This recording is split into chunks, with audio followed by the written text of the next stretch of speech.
మరొక్క మారు చైర్మన్ గారికి నా రాజీనామా యాక్సెప్ట్ చేయమని అడగడం జరిగింది. ఎందుకంటే నైతికత అనేటటువంటిది మనుషులుగా మన మనుగడకు చాలా అవసరం. నైతికత లేకపోతే మనుషులకు జంతువులకు తేడా ఉండదు. మనం మనుషులుగా, ఒక సంఘంగా, ఒక గుంపుగా, ఒక పార్టీగా, ఒక సంస్థలుగా ఆర్గనైజ్ అవ్వడంలోని అర్థం ఏంటంటే పెద్ద ఎత్తున సమాజానికి ఏదైనా మంచి చేద్దామని ఆర్గనైజ్ అవుతాం. టీఆర్ఎస్ పార్టీ పుట్టినప్పుడు తెలంగాణ రాష్ట్ర సాధన కోసం మరి అందరం కూడా కట్టుబడితో కట్టడితో పనిచేసినాం. తదనంతర కాలంలో ఎప్పుడైతే అధికారం వచ్చిందో, ఎప్పుడైతే తెలంగాణ ఉద్యమ ద్రోహులంతా కూడా టీఆర్ఎస్ పార్టీలో చేరారో, అసలైన ఉద్యమకారులను, ఉద్యమంలో మనతో కలిసి పనిచేసినటువంటి ఉద్యమ సహచరులను రాత్రనక పగలనక గుర్తింపు ఉన్నా లేకపోయినా కార్యకర్తలుగా గ్రామాన పనిచేసినటువంటి లక్షలాది మందికి మరి టీఆర్ఎస్ పార్టీలో ఏనాడు ఇస్మంతా కూడా గౌరవం దక్కలేదు.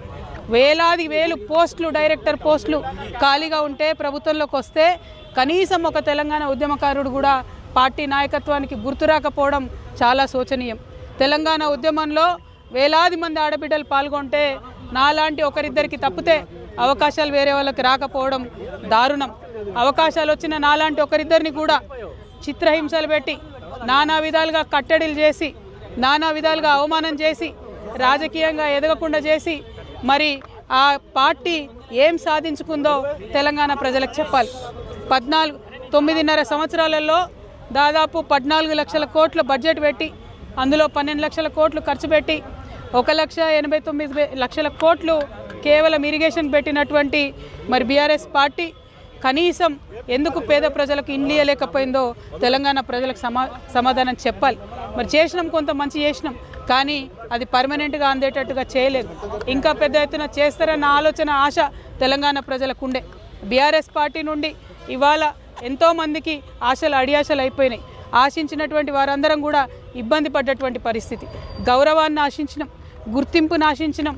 జనవరి 26 నాడో, ఆగస్టు 15 నాడో, జూన్ 2 నాడో ఒక తామ్రపత్రం ఆశించారు. అంతకుమించి మా ఉద్యమకారులు ఏం ఆశించలే. కానీ వాళ్ళకి ఎన్నడూ గుర్తింపు ఇవ్వలే. ఐడి కార్డులు అడిగితే ఆ గుర్తింపు ఇవ్వలే. వాళ్ళని కాదని కాంగ్రెస్ పార్టీని గెలిపిస్తే వచ్చినటువంటి కాంగ్రెస్ పార్టీ కూడా గత 2 సంవత్సరాలుగా మరి ప్రజలను, ఉద్యమకారులను, మహిళలను, ముఖ్యంగా నిరుద్యోగులను విపరీతంగా మోసం చేస్తూ వస్తున్నది. ఈ 2 పార్టీలు కూడా తెలంగాణ ప్రజలను గత 12 ఏళ్లలో మభ్యపెట్టిండ్రు, మోసం చేసిండ్రు తప్పితే ఒరిగిందేమీ లేదు. అందుకే ఈ రాష్ట్రంలో తెలంగాణ పేరును తనలో నింపుకున్నటువంటి, తెలంగాణ ప్రజల యొక్క రాజకీయ అస్తిత్వాన్ని కాపాడేటటువంటి పొలిటికల్ పార్టీ రావాల్సినటువంటి అవసరం ఉన్నది. తప్పకుండా తెలంగాణ జాగృతి ఒక పార్టీగా ఎదుగుతుంది, పొలిటికల్ పార్టీగా ఎదుగుతుంది. ఈ పార్టీ మరి తెలంగాణ ప్రజల పక్షాన నిలబడి పనిచేస్తుందని కూడా ఈ సందర్భంగా నేను తెలియజేస్తూ ఉన్నాను.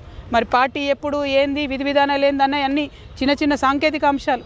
కానీ రాబోయే అసెంబ్లీ ఎన్నికలలో తెలంగాణ ప్రజల పక్షాన నిలబడి పోటీ చేయడానికి, నిలబడి వారి యొక్క హక్కుల్ని కాపాడడానికి, ప్రజల పక్షాన పనిచేయడానికి తెలంగాణ జాగృతి ఒక శక్తిగా ఖచ్చితంగా చట్టసభల్లో తిరిగి అడుగు పెడుతుందనే విషయాన్ని ఎటువంటి అనుమానం లేకుండా నేను ఇవాళ తెలియజేస్తూ ఉన్నాను. నా ఆహ్వానం పలుకుతూ ఉన్నాను మా లెఫ్ట్ పార్టీ సోదరులకు, మావోయిస్ట్ సింపథైజర్లకు, మావోయిస్టులకు, ఎవరైతే మనుగడ సాగించలేకపోతూ ఉన్నారో, ఎవరైతే కొత్త రాజకీయ శక్తులు రావాలి ఈ రాష్ట్రంలో ఆలోచిస్తున్నారో, ఎవరైతే ప్రజాస్వామ్యబద్ధంగా పనిచేసే పార్టీలు రావాలనుకుంటున్నారో రండి. ఒక ఆడబిడ్డగా నేను ముందడుగేస్తున్నా, నాకు మద్దతు ఇవ్వండి. నేను మా విద్యార్థి లోకాన్ని పిలుస్తూ ఉన్నా, ఇంతవరకు ఫీజు రియంబర్స్మెంట్ రాని మీరు పిడికిలు బిగించండి, జాగృతిలో చేరండి, పోరాటం చేయండి. మా నిరుద్యోగ యువకులకు నేను పిలిపిస్తూ ఉన్నా, మీకు ఒక కొత్త రాజకీయ వేదిక వస్తుంది. మీ పక్షాన నిలబడి కొట్లాడడానికి, ఉపాధి అవకాశాలు కల్పించడానికి, మీకోసం పనిచేయడానికి ఒక కొత్త రాజకీయ వేదిక ఈ రాష్ట్రంలో రాబోతూ ఉంది. అందరికన్నా ఎక్కువ మా ఆడబిడ్డల్ని కోరుతా ఉన్నా, ఒక ఆడబిడ్డగా తెలంగాణ రాజకీయ అస్తిత్వాన్ని కాపాడడం కోసం, మన ఆడబిడ్డల హక్కులు కాపాడడం కోసం నేను ముందడుగేస్తూ ఉన్నాను. నన్ను దీవించండి, ఆశీర్వదించండి, నాతో పాటు నడవండి. ఒక అవమాన భారంతో తల్లిగారింటి నుంచి, ఒక అవమాన భారంతో ఇంటి పార్టీ నుంచి నేను ఇవాళ అన్ని బంధనాలు తెంచుకొని బయటకు వస్తూ ఉన్నా. అది కేవలం నా ఆత్మగౌరవం కోసం జరుగుతున్న పోరాటం ఇది. నాలాగా తెలంగాణ ఆడబిడ్డలందరికీ కూడా రేషం ఎక్కువ. మనం ఎవరి మీద ఆధారపడం, ఎవరిని ఏమీ అడగం. కానీ అవమానిస్తే మాత్రం చూస్తూ ఊరుకోము. అత్యంత అవమానకరంగా నన్ను పార్టీ నుండి బయట పంపినారు. ఖచ్చితంగా నేను ఈ రాష్ట్రంలో ప్రజల పక్షాన నిలబడి పనిచేస్తాను. ఆ దేవుడి దయతో, ప్రజల దయతో గొప్ప రాజకీయ శక్తిగా తెలంగాణలో ఎదుగుతాం. దానికోసం మా ఆడబిడ్డల సహకారం నాకు కావాలని చెప్పి నేను కోరుతా ఉన్నా. ప్రతి ఒక్కరి కోసం, ఆదివాసీల కోసం, గిరిజనుల కోసం, దళితుల కోసం, మైనారిటీల కోసం, ఆడబిడ్డల కోసం పనిచేసేటటువంటి ఒక కొత్త రాజకీయ శక్తి రావాలి. ఎటువంటి పొలిటికల్ బ్యాక్గ్రౌండ్ లేనటువంటి వాళ్ళు కూడా రాష్ట్ర రాజకీయాల్లో మార్పు తేగలుగుతామనే ఆలోచించేటటువంటి ఒక వేదిక మీకు కావాలి. అటువంటి వేదికను మీకు ఇస్తానని మాట ఇస్తూ మరొక ప్రయత్నం నేను చేస్తున్నా. నాకు అండగా నిలబడాలని కోరుతున్నా. I request all our minority Telangana population to support me in my step that I am going to take now. We are going to form a political party in this state. It will definitely create a lot of space for people who wanted to work in a democratic front, people who wanted to work in a democratic forum. The party BRS, which we thought was our own party, our own Telangana People's Party, has betrayed us in number of issues. It has not fulfilled our aspirations. We need to work towards fulfilling our aspirations. BRS party has spent about 1.89 lakh crores on irrigation in the last 10 years, but not even one new acre has come into farming today. So in many aspects BRS has failed us. More than anything, we wanted to work for our self-respect. BRS has failed the people who have worked for the achievement of state. So I urge the people of Telangana that I am going to take a step forward. I am going to form a political party in Telangana. Kindly support me. Kindly empower me.